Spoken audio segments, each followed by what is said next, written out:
और वहीं जिला कांग्रेस कमेटी के महासचिव साजिद खान ने कहा है कि कांग्रेस के पूर्व अध्यक्ष और सांसद राहुल गांधी की भारत जोड़ो न्याय यात्रा सफलतापूर्वक संचालित हो रही है। साथ ही इससे देश में राजनीतिक परिवर्तन होगा और इंडिया गठबंधन की सरकार बनेगी।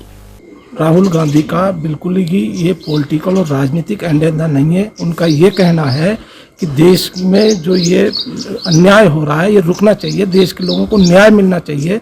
इसीलिए वो जातिगत राज उसकी जनगणना की वो करते हैं कि जिसकी जितनी वो है उसको उसकी हिस्सेदारी मिलनी चाहिए। और ये जो सारे फसाद हो रहे हैं इनको लेकर न्याय मिले, वो निश्चित रूप से भारत की आवाम को न्याय दिलाना चाहते हैं। वो एक भारत को जोड़ने की वो है, वो इसमें कोई उनकी राजनीति नहीं है। तो राहुल गांधी कह रहे थे कि जो भाजपा है वो गाय के नाम पर और विशेषकर हिंदू मुस्लिम करके राम के मंदिर के नाम पर वोट लेना चाहती है। विकास की कोई योजना नहीं है, सिर्फ गारंटी के नाम पर लोगों को बेवकूफ़ बना जा रहा है। आप किसी भी भारतीय जनता पार्टी के बड़े से बड़े नेता को बुला लीजिए और उससे कहिए कि आप देश की बेरोजगारी पे बात कीजिए, रोजगार कैसे मिले इस पर बात कीजिए, चिकित्सा के ऊपर बात कीजिए, मूलभूत सुविधाएं क्या है दे सकते हैं उनके ऊपर बात। उनके पास ये कोई एजेंडा ही नहीं है। वो सिर्फ हिंदू मुसलमान, मंदिर मस्जिद, भारत पाकिस्तान, गाय, इस चीज़ों की उन पर राजनीति करते हैं और इन्हीं तरह की वो धार्मिक आस्था के साथ खिलवाड़ कर वोटों को हासिल करने हैं और समाज को तोड़ना चाहते हैं।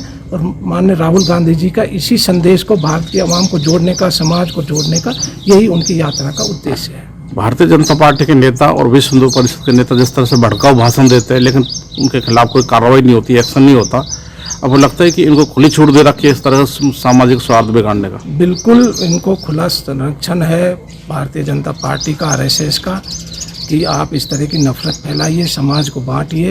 वो जो अंग्रेजों की पॉलिसी थी वही इनकी पॉलिसी है। हिटलर शाही है, लोकतंत्र का हत्या कर रहे हैं। देखिए चंडीगढ़ में मेयर के चुनाव में अब इनका सुप्रीम कोर्ट ने आगे आया है, सुप्रीम कोर्ट ने उसमें दखल दी है। अब उसका इनका कितना बड़ा वो फर्जीवाड़ा जाली शादी जो उसमें करी है वो निकली है।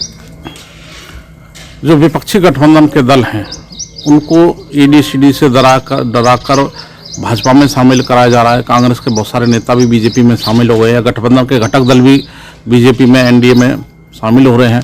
अब लगता है कहीं न कहीं इन पर दबाव बनाकर और उनको मजबूरी बस शामिल कर रहे हैं।